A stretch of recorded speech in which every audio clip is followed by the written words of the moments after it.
We're graduating in June, but before we leave this place for good, we're checking out some of the best food spots in the area. I'm Jonah. And I'm Shannon. And this is Grub Before Grad.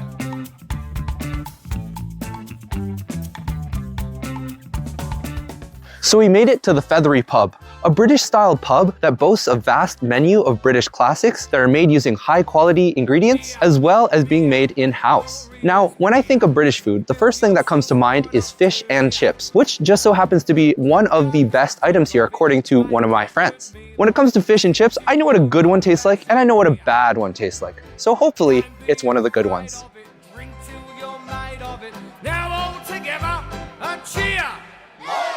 Up with the style of it, down with the pile of it. Glorious, glorious beer. Oh, together now. Beer, beer, glorious beer. Fill yourselves right up to here.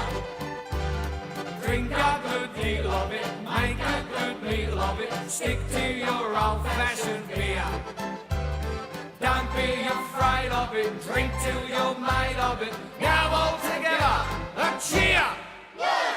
Up with the style of it, down with the pile of it. Glorious, glorious beer. Come, come, come and make eyes at me down at the old Bull and Bush. So I heard that you actually have your very own fish and chips ranking list. What are the different things that you judge the fish and chips on?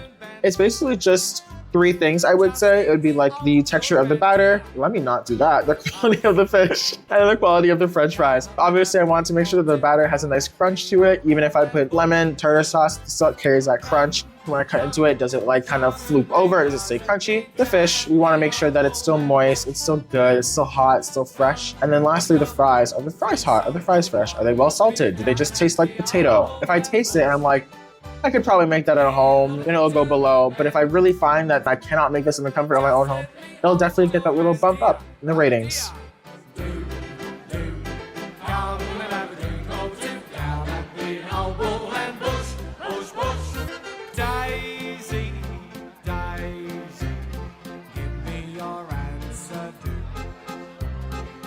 Ooh, that's yummy. It's very acidic, very citrusy. I like that a lot.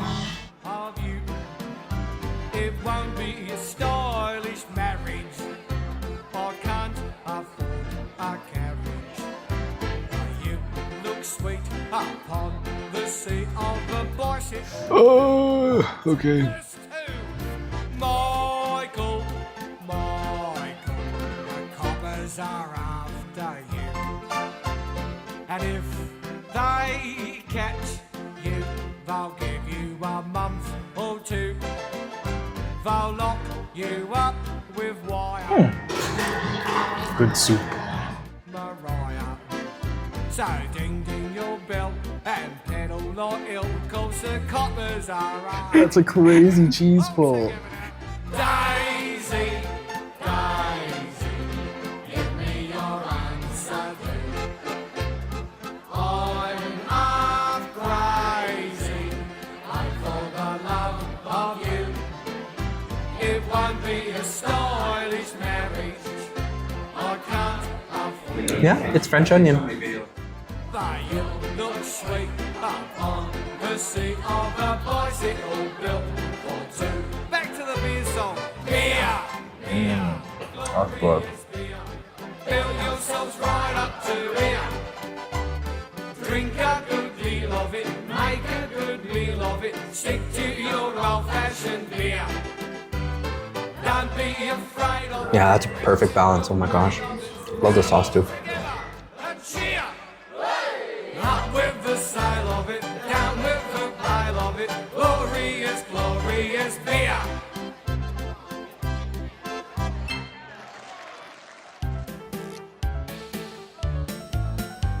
I'm leaning on an outpost at the corner of the street in case it's certainly Oh, that's really good. Oh me, oh my. I hope the little lady passes by. I don't know if she'll get away. She doesn't always get away, but anyway, I know that she'll try.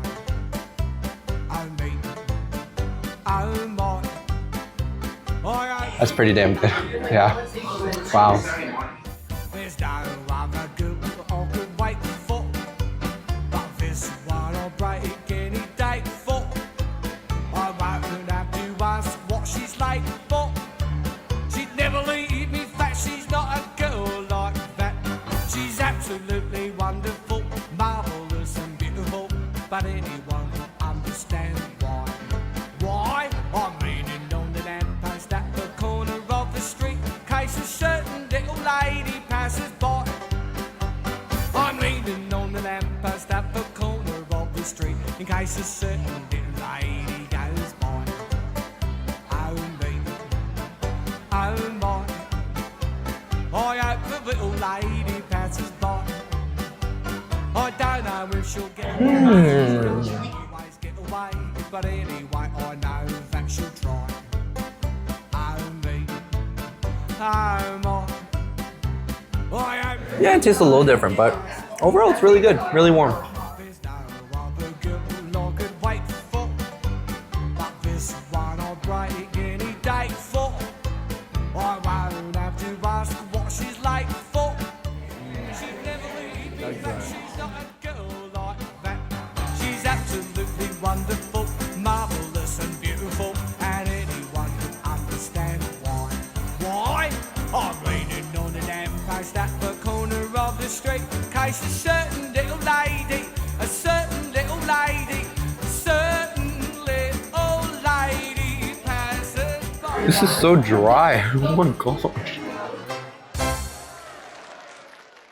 All right, we are back. And once again, let's start with some more ratings. Let's lead off with food. We had the fish and chips and we both got it. So this is, I think, the first time we've done this. Where we both had the same entree? Yeah. Yeah, that is very true. I thought they were really good. I put them second on my tier list, mainly because the fish batter was very crunchy. It was very nice. The lemon complemented it very well. The fish was pretty good. It wasn't too moist, but it wasn't too dry either. The only drawback was the chips aspect. Kind of seemed like they were microwaved maybe. They were losing the heat, needed to be reheated sort of vibe. Fairly similar opinion to Shannon. The fish was pretty good. Crispy batter, and the ratio of batter to fish was pretty solid across the board. There were some areas I found that it was a little bit softer, especially with like the thicker parts of the fish. Yeah. It was really good for the first 12 bites, but then when you eat enough of that, it becomes very unfun to finish the rest of it. But that doesn't have to do with specifically this fish and chips. It's just, I think that's how I feel about every fish and chips. It's hard to kind of enjoy the same flavor for so long. The fries also were seasoned well, but very potatoey, so it felt like a warmed mashed potato in the shape of a fry rather than a fry. There was no real crisp to it. Because it's called fish and chips, the chips do matter, obviously less than the fish, but the chips do have some bearing on the overall quality of the dish. And so with that all being said, do I think it's a good fish and chips? Yes, but I would still give it a 4, a flat 4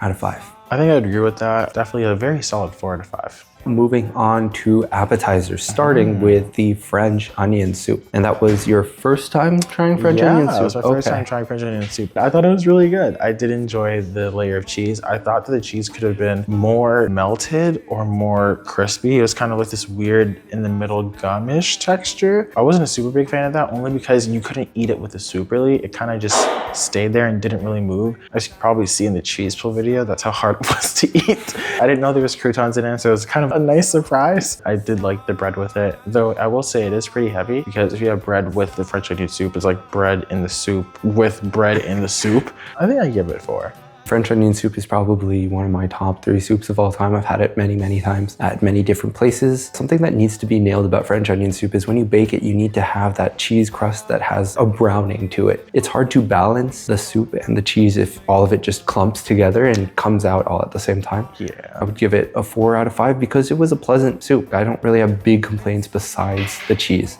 We also shared another appetizer called the fried dills, which were, as you would probably expect with a name like that, basically like quartered pickles, battered and deep fried, served with like an aioli. The ratio of pickle to batter, kind of like the fish, was also very well done. I thought that the pickle juiciness wasn't lost when they fried it, because sometimes it gets lost and it gets dried out. These pickles were still pretty moist, but it did not affect the batter at all. And I thought the aioli complemented the dish very well. I would easily give this 4.5.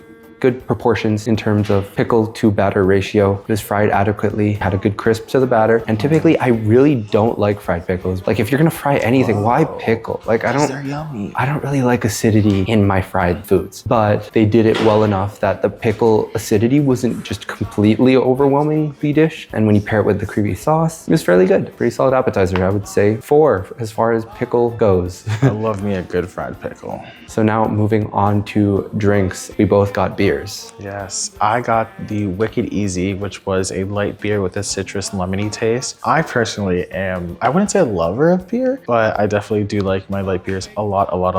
I really like this beer. I love the ones that taste like fruit. I just basically like juice. So as close as you can get to juice, I'll like it, honestly. So it's kind of like Sprite almost, but in like a beer form. Very easy to drink. So for that, I'd probably give it, I'd say a 4 out of 5. Bit of a different story over here. I have tried so long to like beer. I've tried Corona, I've tried Heineken, I've tried Budweiser. I've tried some Hawaiian beers like Kona, I think it was what it was called. A ton of different beers and different flavors of beer, and I just can't. I can't get into it. I really can't. It was a bad idea to pick one of the darkest beers, Guinness, but I just thought like, hey, we're at a pub. Guinness, pub, you know, they go hand in hand. I wasn't getting it because I like beer in any capacity. It was just to fit the vibe, and that was a big mistake. I don't like it, and especially because it's dark, it's like pure unadulterated beer flavor, and it's just not good. Like, I don't know how people enjoy this genuinely. Yeah. So, I mean, like for me personally, no, I would not do it again. I would say just a flat 1. Watching him try to drink it was painful for me, honestly. It's just like, yeah, it's just not good. I'm sorry.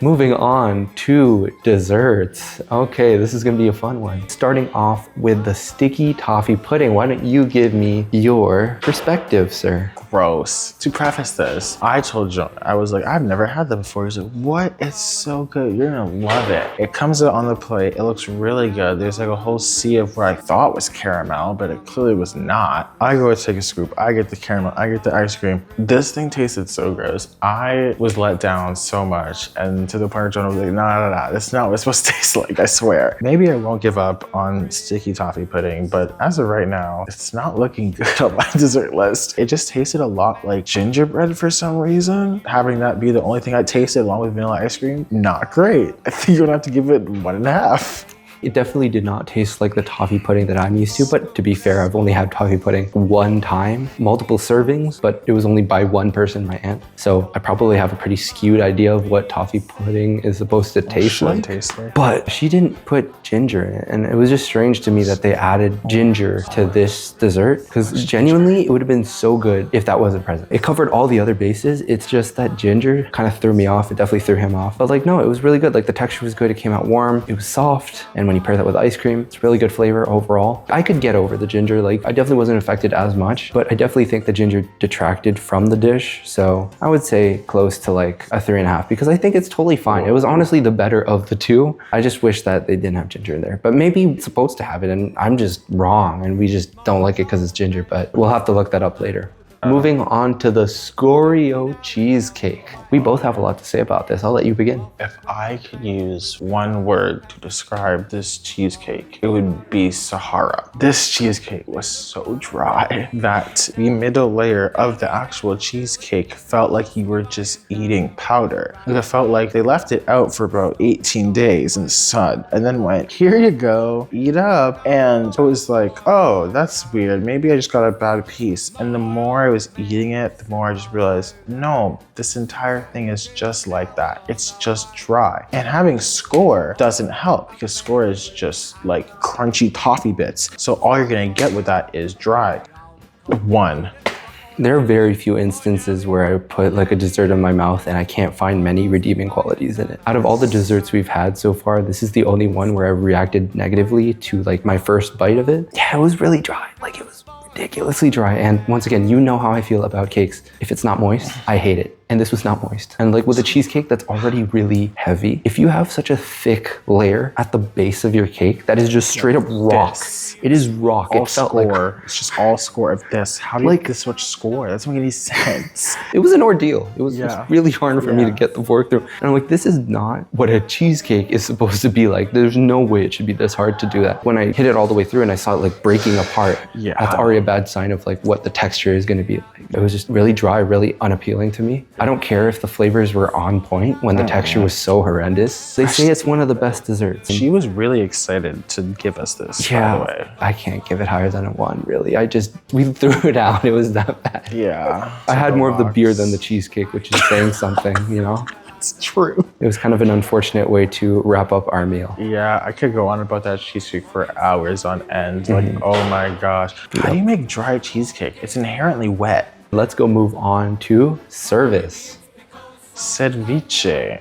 Service was really good. I loved our waitress. Her name's Olivia. I remember that. She was really nice, very welcoming. When other people would come in, she would seat them in spots where we wouldn't really catch them on video. She would put them behind like pillars or in booths where they were like more or less covered. And I thought that was very nice. I rarely ever say this, but I thought the timing of the food was perfect. Oh, I'm so excited to eat the French onion soup. And then bam, she'd be like, here's your French onion soup. And I was like, oh, I really wish we had the fish and chips. She'd be like, here's your fish and chips. And I was like, that's what was going on right now. The only thing that wasn't perfect was the timing of the dessert, because I feel like that should not have even happened. I think they should have stayed wherever they came from, probably the depths of hell. I would give Olivia 5 stars.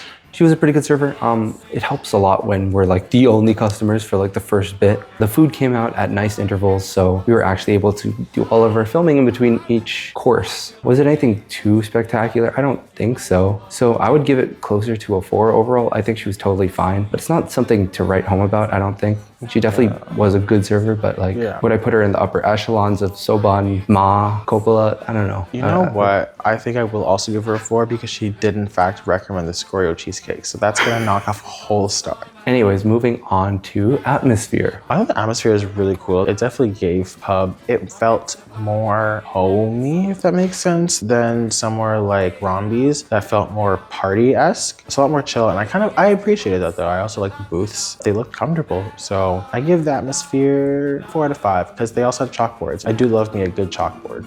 It definitely looked like a pub, which is always a good sign when it's called the Feathery Pub. Yeah. There are a lot of comparisons we can draw between this and Rombi's. Rombi's is like this, but a lot nicer looking, in my opinion. There are a lot more activities to do at Rombi's. Yeah. And because they look so similar, and this just kind of didn't have a lot of the elements, it obviously has to have a lower score relative to Rombi's. And I think I give Rombi's a 5. So I would, like Shannon, give it a 4. A little bit boring, in my opinion, but comfy, like he said. Yeah, you need a party of 10 to go to make it more fun. Moving on to our final thoughts. I think first and foremost, we have to talk about the fish and chips because that's kind of like the primary reason why we went to this place. I was gonna talk about the Scoreo cheesecake. Okay, is the fish and chips good? Yes, but if you're gonna go, if you aren't someone with a massive appetite, please just get one. Get one. Because those fish are massive. Yeah. It's a lot of food and we left feeling like pretty bad about ourselves because when you have that much fried food, it doesn't feel good. Yeah. The fries aren't very good. Maybe it was just our batch, but nothing to write home about. So if you're going there for fish and chips, you're really going there for the fish. Outside of that, I don't know if there's that much else you would go there for, particularly if you're looking for a specific dish. Obviously, we just had the fish chips, so we can't speak to any of the other entrees. But considering all the appetizers and the desserts that we had, it doesn't seem like there were many crazy standout dishes that would inspire us to go back. So if you're looking for good fish and chips, seems like a pretty good place to go, just to try one time, and then you can go from there. If you want to go with your friends and do music trivia, go to Rombi's. But if you want to hang out with your friends and just chill, catch up over like a nice meal with drinks and stuff, I think Feathery Pub is definitely the way to go. Don't get the Scoreo cheesecake. Yeah, don't go for the desserts. Don't do that. And with that being said, thank you all for watching, and we will see you at our next meal. It's a long way to Tipperary. It's a long way to go. It's a long way to Tipperary, to the sweetest gal I know. Goodbye, Piccadilly.